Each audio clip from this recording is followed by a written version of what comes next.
Hi అందరికీ నమస్కారం. Junior NTR నటించిన వార్ 2 అలాగే మన దగ్గర నుంచి నాగార్జున నటించిన కూలీ. ఈ 2 సినిమాలు రిలీజ్ అయ్యాయి. అయితే రెండూ కూడా పెద్దగా సూపర్ హిట్ టాక్ ఏం తెచ్చుకోలేదు. మిక్స్డ్ టాక్ ఉంది. ఒక రకంగా చెప్పాలంటే యావరేజ్, బిలో యావరేజ్ అని చెప్పాలి. యావరేజ్ కూడా కాదు, బిలో యావరేజ్ అని చెప్పాలి. అయినప్పటికీ కూలీ సినిమాకున్న ఓపెనింగ్స్ కానీ, కూలీ సినిమాకు ప్రస్తుతం కొనసాగుతున్న కలెక్షన్స్ కానీ వార్ 2కు లేకపోవటం ఆశ్చర్యం కలిగిస్తోంది.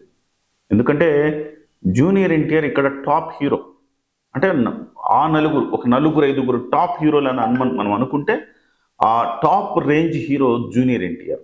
మరి అలాంటి జూనియర్ ఎన్టీఆర్ సినిమాకి ఓపెనింగ్స్ కానీ కలెక్షన్స్ కానీ తగ్గటం ఏమిటి? At the same time Rajinikanth నటించిన కూలీ సినిమాకు, అది కూలీ సినిమా కంటే ఇది తక్కువ ఉండడం ఏంటి అనేది చాలా మందికి ఆశ్చర్యం కలిగిస్తుంది.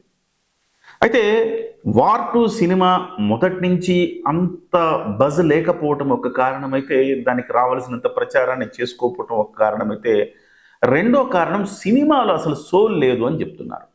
చూసిన వాళ్ళందరూ కూడా, చాలా మేధావి వర్గానికి సంబంధించిన వాళ్ళు, చాలామంది చూసిన వాళ్ళంతా చెప్పేది ఏంటంటే, సినిమా విశ్లేషకులు సోల్ మిస్ అయిపోయింది, నేల విడిచి సాము చేశారు, మాస్ ఆడియన్స్కి ఎక్కలేదు అని చెప్తున్నారు.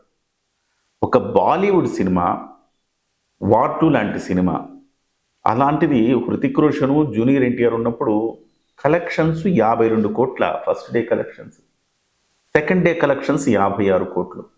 అంటే ఒక బాలీవుడ్ సినిమాకి రావాల్సిన కలెక్షన్లను ఒక్క రోజులో 100 కోట్లు కొట్టాల్సిన బాలీవుడ్ సినిమా 52 కోట్లు 56 కోట్లు ఏంటి?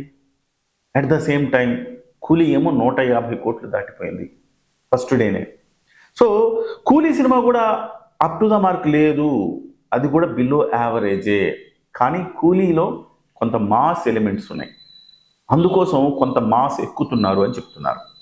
బాలీవుడ్లో ఈ మాసిజం అనేది పెద్దగా, బాలీవుడ్లో అంతా క్లాస్ డైరెక్టర్స్ ఉంటారు కాబట్టి బాలీవుడ్లో ఆ రేంజ్లో చూపించలేకపోతున్నారు. పుష్పాని ఎందుకు బాలీవుడ్ ఆ రకంగా ఉత్తరాది ప్రేక్షకులు పుష్ప 2ని ఎందుకు ఆదరించారు, పుష్ప 1 కూడా ఎందుకు ఆదరించారంటే మాస్ ఎలిమెంట్స్. హిందీలో అంతా క్లాస్ సినిమాలు చూసి చూసి చూసి చూసి మొహం మొత్తి మాస్ సినిమా ఒకటి సౌత్ నుంచి అటువైపు వెళ్తే బ్రహ్మరథం పడతా ఉన్నారు. బాహుబలి లాంటి సినిమాని ఆడ ఎట్లా వెళ్ళింది మనం చూసాం. అంటే అది మాస్ సినిమా కాదు కానీ, బట్ ఈవెన్ దో ఆ ఎలివేషన్స్, రాజమౌళి సినిమా అంటే ఒక యూనివర్సల్ అని చెప్పాలి. కానీ మిగతా సినిమాలన్నీ కూడా, ఒక పుష్ప లాంటి సినిమాలు అక్కడ సూపర్ డూపర్ హిట్ అయ్యాయంటే ఖచ్చితంగా ఇదే కారణమని మనం చెప్పాలి. సో ఇవాళ జూనియర్ ఎన్టీఆర్ తప్పు చేశాడా అని మాట్లాడుకుంటున్నారు. ఎందుకు తప్పు చేశాడంటే బాలీవుడ్ ఎంట్రీ అయింది ఇది. ఆ ఎంట్రీ కూడా ఆయన పాత్ర పూర్తి స్థాయి హీరో పాత్ర కాకపోవటం. ఇవాళ రామ్ చరణ్ కూడా హిందీలో ఎంట్రీ ఇచ్చారు, జంజీర్. అది సినిమా హిట్ అయిందా ఫట్ అయిందా పక్కన పెడితే ఒక హీరోగానే ఎంట్రీ ఇచ్చారు. ఆ తర్వాత ఇంతకు పూర్వం చిరంజీవి గారు ఒక ప్రతిబంధ కావచ్చు, ఆజ్గా గుండారాజు కావచ్చు, జెంటిల్మెన్ కావచ్చు, ఇలాంటి సినిమాల ద్వారా చిరంజీవి గారు కూడా గొప్ప ప్రయత్నమే చేశారు. ఆ సినిమాలు సూపర్ డూపర్ హిట్ కాకపోయినా యావరేజ్గా ఒక మంచి మార్కులే పడ్డాయని చెప్పాలి చిరంజీవి గారి సినిమాకి. వాస్తవానికి జంజీరు ఆ స్థాయిలో కూడా పండలేదు అనాలి. ఎందుకంటే జంజీర్ అనే సినిమాని అమితాబ్ బచ్చన్, కొన్ని సినిమాలు తాకద్దు, దాన్ని రీమేక్ చేయాలని తాకద్దు పాత సినిమాల్ని, అది అట్లానే జనం మస్తిష్కల్లో ఉండిపోతుంది. సో ఆ తప్పు చేయడం వల్ల, అమితాబ్ని రీప్లేస్ చేసే తప్పు చేయడం వల్ల జంజీరు అంతగా ఆడలేదు. అయితే ఇవాళ జూనియర్ ఎన్టీఆర్ కూడా ఏదైనా మంచి తెలుగు సినిమానే తీసుకుని పాన్ ఇండియా రేంజ్లో ఒక పుష్పలాగా పాన్ ఇండియా రేంజ్లో కనుక బాలీవుడ్కి వెళ్ళి ఉంటే చాలా బాగుండేది అన్న మాటలు వినపడుతున్నాయి. తప్పు చేశాడు ఎన్టీఆర్, క్యారెక్టర్ చూసుకోలేదు, క్యారెక్టర్ మీద విమర్శలు వస్తున్నాయి, సినిమా డైరెక్టర్ మీద విమర్శలు వస్తున్నాయి. అసలు నేల విడిచి సాము చేసినట్టుగా ఉంది సినిమా. అసలు అద్భుతాలు ఊహకు అందని ఏవో ఏవో ప్రపంచంలోకి తీసుకెళ్లే ప్రయత్నం చేసి చతికిల పడ్డాడు అని చెప్పేసి అంటున్నారు. గ్రాఫిక్స్ సరిగా లేవు, అతక లేదు. సో మనం చూసాం కొన్నిటిని జనము ట్రోలింగ్కి వాడుతూ ఉంటారు. ఇప్పుడు చూడండి, బాలకృష్ణ సినిమాల్లో చాలా తొడగొడితే రైలా అయిపోతూ ఉంటుంది. సరే మనకి తెలుగులో కాబట్టి ఓకే, కానీ అది బాలీవుడ్ రేంజ్లో వెళ్తే అది ట్రోలింగ్ మెటీరియల్ అది. ఆ తర్వాత వినయ విధేయ రామాలో రామ్ చరణ్ గారు ట్రైన్ ఎక్కి నేరుగా ఎక్కడో చాలా దూరం వెళ్ళిపోతారు, అదొక సీను, అది కూడా విమర్శల పాలైంది.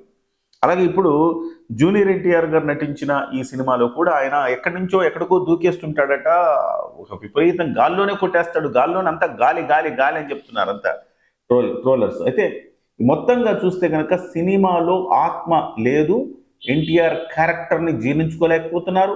అట్ ద సేమ్ టైం ఎన్టీఆర్కి కనీసం ఒక హీరోయిన్ కూడా లేదు.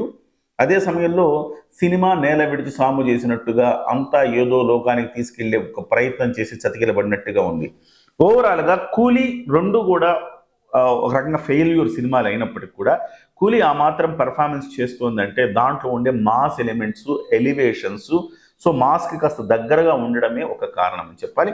ఏదేమైనా జూనియర్ ఎన్టీఆర్కి ఒక బ్యాడ్ కళ ఇది కళగా మిగిలిపోయిందని చెప్పాలి. ఎందుకంటే జూనియర్ ఎన్టీఆర్ స్టేజ్ మీదకి వచ్చి స్కాలర్ ఎగరేసి ఏవేవో చేశారు కదా. సో అవన్నీ చేసిన తర్వాత అందరూ అనుకున్నారు ఖచ్చితంగా ఇందులో ఏదో విషయమే ఉంటుంది, అందుకే ఆయన అంత కాలర్ ఎగరేశారు అనుకున్నారు. At the same time Nagavamsi ఏమన్నాడు, ఈ సినిమా సూపర్గా ఉంది, హిందీ మార్కెట్ కంటే తెలుగు మార్కెట్లో ఎక్కువ డబ్బులు రావాలి అని చెప్పేసి ఆయన, ఇది మీ బాధ్యత, ఇదేదో స్వతంత్ర సమరయోధుల బాధ్యత అన్నట్టుగా ఆయన చెప్పాడు. చెప్తే ఇంకోసారి నేను కనుక ఆడకపోతే నేను మళ్ళీ ఒక్కసారి మాట్లాడనని చెప్పారు. మరి ఇప్పుడు నాగవంశీ గారి పరిస్థితి ఏంటో అర్థం కావట్లేదు. ఆయన మళ్ళీ మాట్లాడతారా, మీడియా ముందుకు వస్తారా, ఏంటి ఆయన పరిస్థితి అనేది ఇప్పుడు అర్థం కాని పరిస్థితి. ఏదేమైనా ఒక డిజాస్టర్ అని చెప్పాలి వార్ 2. కూలీ కూడా ఫెయిల్ అయినప్పటికీ కొంత మేరకు డబ్బులు అయితే వసూళ్లు చేస్తూ ఉంది. సో మరి చూడాలి ఎంతవరకు ఈ రెండు కూడా పర్ఫామ్ చేస్తాయి. సో జూనియర్ ఎన్టీఆర్ గారి భవితవ్యం ఏంటి బాలీవుడ్ అనేది కూడా చూడాలి. ఇక బాలీవుడ్ అవన్నీ మానేసి హ్యాపీగా టాలీవుడ్లోనే మంచి పాన్ ఇండియా సినిమా తీసుకోవడం ఉత్తమమేమో అని విశ్లేషకులు అంటున్నారు.